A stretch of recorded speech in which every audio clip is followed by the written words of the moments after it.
ಮೃತ ರೇಣುಕಾಸ್ವಾಮಿ ತಂದೆ ರಿಯಾಕ್ಷನ್ ಕೊಟ್ಟಿದ್ದಾರೆ. ನಟ ದರ್ಶನನ್ನ ಯಾವುದೇ ಕಾರಣಕ್ಕೂ ಕ್ಷಮಿಸೋದಕ್ಕೆ ಸಾಧ್ಯ ಇಲ್ಲ. ದರ್ಶನ್ ಜೊತೆ ರಾಜಿ ಸಂಧಾನ ಅನ್ನೋದು ಅಸಾಧ್ಯದ ಮಾತು. ನಾನು ಕೂಡ ಮಗನನ್ನ ಕಳ್ಕೊಂಡಿದ್ದೀನಿ ಅಂತ ಪಬ್ಲಿಕ್ ಟಿವಿ ಜೊತೆಗೆ ಮಾತನಾಡ್ತಾ ರೇಣುಕಾಸ್ವಾಮಿಯ ತಂದೆ ಶಿವನಗೌಡ ತಮ್ಮ ನೋವನ್ನ ಹೊರ ಹಾಕಿದ್ದಾರೆ. ಬಹಳಷ್ಟು ಜನ ಒಂದು 2-3 ದಿನಗಳಿಂದ ಇವ್ರ ಜೊತೆಗೆ ಕಾಂಪ್ರಮೈಸ್ ಮಾಡಿಸೋದಕ್ಕೆ ಪ್ರಯತ್ನ ಪಡ್ತಾ ಇದ್ದಾರೆ. ದರ್ಶನ್ ಪರ ಅಭಿಮಾನಿಗಳು ಮತ್ತೆ ಅವರ ಕುಟುಂಬಸ್ಥರು ಅಂತೆಲ್ಲ ಹೇಳಿಕೆಗಳನ್ನು ಕೊಡ್ತಾ ಇದ್ರು. ಹೀಗಾಗಿ ಗೊಂದಲ ಆಯಿತು. ಅದಕ್ಕೆಲ್ಲ ಕ್ಲಾರಿಫಿಕೇಶನ್ ಕೊಡುವಂತಹ ಪ್ರಯತ್ನವನ್ನ ಇವತ್ತು ಶಿವನಗೌಡ ಅವರು ಮಾಡಿದ್ದಾರೆ. ಅವ್ರ ಹತ್ರ ಯಾವ ರೀತಿ ಕಾಂಪ್ರಮೈಸ್ ಅನ್ನೋದು ಸಾಧ್ಯನೇ ಇಲ್ಲದ ಮಾತು.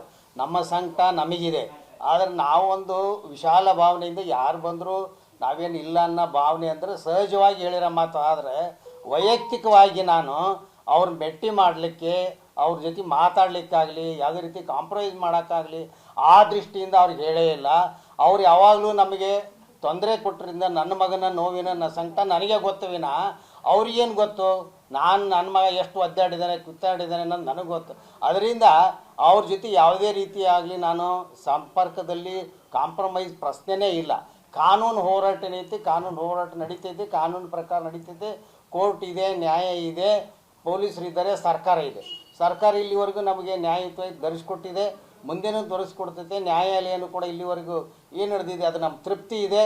ಮುಂದೇನೂ ಕೂಡ ನಾವು ನ್ಯಾಯಕ್ಕೆ ಹೋರಾಡ್ತೇವೇನ ಯಾವುದೇ ರೀತಿಯಿಂದ ಇನ್ನೊಬ್ಬರಿಗಾಗಲಿ ಯಾರಿಗಾಗಲಿ ನಮಗೇನು ಸಂಬಂಧ ಇಲ್ಲದ ವಿಚಾರ ಅದು ತಿಳಿತ್ರ. ಇಷ್ಟು ನನ್ನ ಅಭಿಪ್ರಾಯ.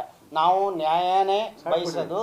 ನಾವು ನಮ್ಮ ಮಗನಿಗೆ ಆದ ಅನ್ಯಾಯಕ್ಕೆ ನಾವು ನ್ಯಾಯದ ಮೊರೆ ಹೋಗಿದೆ ಸರ್ಕಾರ ಹೋಗಿತ್ತೆ, ನ್ಯಾಯ ಸಿಗತ್ತಂತ ನಮ್ಮ ಭರವಸೆ ಇದೆ.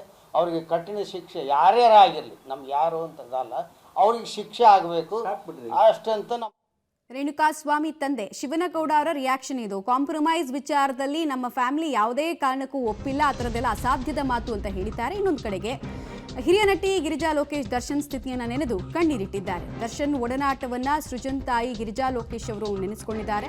ಜೀವನದಲ್ಲಿ ಕಷ್ಟಪಟ್ಟು ಬೆಟ್ಟದಂತೆ ದರ್ಶನ್ ಬೆಳೆದಿದ್ದಾನೆ ಅಂತ ಅವರ ಮೈಲ್ ಸ್ಟೋನ್ಗಳ ಬಗ್ಗೆ ಹೇಳ್ತಾ ಇದ್ರು. 14 ವರ್ಷದಿಂದ ನಾನು ದರ್ಶನನ್ನ ನೋಡಿದ್ದೀನಿ. ದರ್ಶನ್ ತುಂಬಾ ಮುಗ್ಧ ಹುಡುಗ ಅನ್ನೋದು ಗಿರಿಜಾ ಲೋಕೇಶ್ ಅವರ ಅಭಿಪ್ರಾಯ ಆಗ್ತಾ ಇದೆ. ಆದಷ್ಟು ಬೇಗ ಆಚೆ ಬರಲಿ ಅಂತ ದೇವರಲ್ಲಿ ಪ್ರಾರ್ಥಿಸ್ತೀನಿ ಅಂತ ದರ್ಶನ್ ಬಗ್ಗೆ ಮಾತಾಡಬೇಕಾದ್ರೆ ಭಾವುಕರಾಗಿದ್ದಾರೆ. ಗಿರಿಜಾ ಲೋಕೇಶ್ ಅವರು ಕಣ್ಣೀರಿಟ್ಟಿದ್ದಾರೆ. ನಾನು ಏನನ್ನು ಹೇಳಿ, ಒಂದು ತಾಯಿ ಕಷ್ಟಪಡ್ತಿರೋದು ನೋಡಿದ್ರೆ ತುಂಬಾ ಸಂಕಟ ಆಗುತ್ತೆ.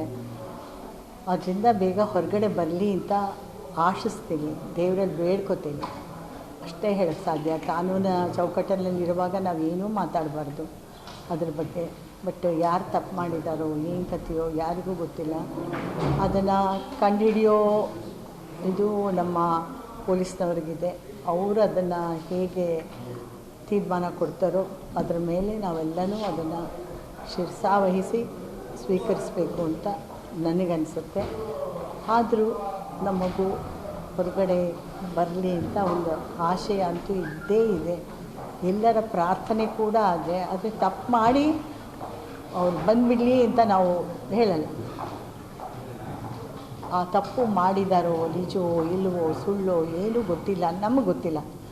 ನೀವೆಲ್ಲ ಹೇಳಿದ್ದನ್ನು ನಿಮ್ಮ ಇದರಲ್ಲಿ ಬರೋದನ್ನು ನೋಡಿಕೊಂಡೇ ನಾವು ಹೀಗಾಗಿದೆಯಾ, ಹೀಗೆ ಮಾಡ್ತಾರೆ ಅಂತ ನಾನು ಕಂಡಂತೆ ಆ ಮಗು ಆ ರೀತಿ ಇಲ್ಲ. ಇವಾಗ ನಮ್ಮ ಜೀನಿಯಸ್ ಮುಕ್ತ ಆ ವಯಸ್ಸಿನಿಂದನೂ ಆ ಮಗುನು ಅಂದರೆ 14 ವರ್ಷದಿಂದನೂ ನಾನು ನೋಡಿದ್ದೀನಿ. ಅದೊಂದು ಮುಕ್ತ ಸ್ವಭಾವದ ಹುಡುಗಾಟ. ತುಂಬ ತಂದೆಗೆ ಹಿರಿಯರಿಗೆ ತುಂಬ ಗೌರವ ಕೊಡ್ತಿದ್ದಂಥ ವ್ಯಕ್ತಿ ಇವತ್ತಿಂತ ಗೊತ್ತಿಲ್ಲ ನನಗೆ. ಎಲ್ಲ ಅವನು ಮಾಡಿರೋದು ಗೊತ್ತಿಲ್ಲ. ಹೇಗಾಯಿತು ಇದೆಲ್ಲ ಕನಸಾಗಿರಬಾರ್ದಾ? ಆ ಕನಸಿನಿಂದ ಹೊರಗೆ ಬರಬಾರ್ದಾ ಅಂತ.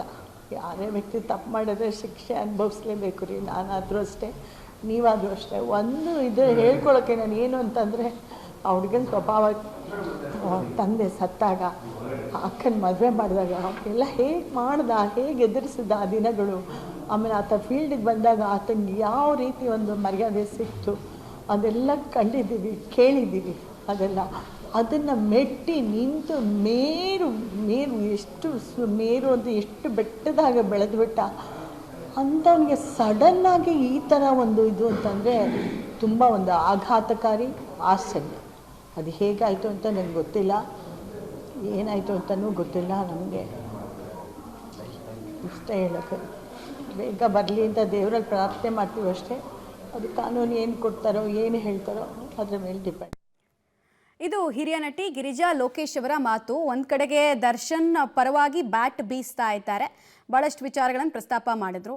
ಬಟ್ ಇಲ್ಲಿ ಯೋಚನೆ ಮಾಡಬೇಕಾಗಿರುವಂತಹ ವಿಚಾರ, ದರ್ಶನ್ ಜೈಲಿಗೆ ಹೋದಾಗ ಅಥವಾ ಕಸ್ಟಡಿಯಲ್ಲಿದ್ದ ಸಂದರ್ಭದಲ್ಲಿ ಯಾವೊಬ್ಬ ನಟ ನಟಿಯರು ಕೂಡ ಧ್ವನಿ ಅಥವಾ ಪರ ವಿರೋಧದ ಮಾತನಾಡುವಂತಹ ಧೈರ್ಯ ಮಾಡಿರಲಿಲ್ಲ. ಬಟ್ ಈಗ ಒಬ್ಬೊಬ್ಬರಾಗಿ ಲಾಸ್ಟ್ 1 ವೀಕಿಂದ ಮಾತ್ರ ಎಲ್ಲರೂ ಆಚೆ ಬಂದು ಮಾತಾಡ್ತಾ ಇದ್ದಾರೆ. ಇದು ನಾವು ಗಮನಿಸಬೇಕಾಗಿರುವಂತಹ ವಿಚಾರ.